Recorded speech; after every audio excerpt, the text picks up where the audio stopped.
ሰላም እንዴት ናችሁ?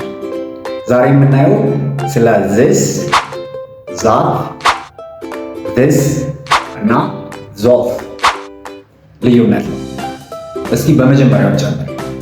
ለምሳሌ አንድ መጽሐፍ አጠገባችሁ ከሆነ ይሄኛው መጽሐፍ ለማለት መጽሐፉ አንድ ነው ያለው እናንተ አጠገብ ምንድን ነው የምንለው? this book እንላለን። this book ሶ አንድ ቁጥር ያለው እናንተ አጠገብ ያለ ነገር ለመግለጽ ምንድነው የምንለው? this እንላለን ማለት ነው። ሁለተኛው that ከሆነ ደግሞ አንድ በቁጥር አንድ ብዛት ያለበት ቦታ ግን ሌላ ቦታ ነው። that ምንድነው? በቁጥር አንድ ሆኖ ቦታው የሚገኝበት ቦታ ራቅ ያለ ከሆነ በማዶ የምናየው ከሆነ that እንላለን።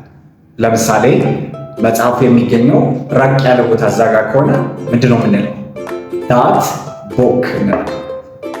that book እንላለን። ታዲያ አሁን በቁጥር ብዛት ያላቸው መጽሐፎች ሲሆኑ እነዚህ በቁጥር ብዛት ያላቸው መጽሐፎች እናንተ አጠገብ ሲሆኑ ምንድን ነው የምንለው? these books እንላለን። ቦክ የነበረው ለአንድ ሰው ስለሆነ እናደርገዋለን ኤስ ጨምረን ቦክስ እናደርገዋለን ማለት ነው።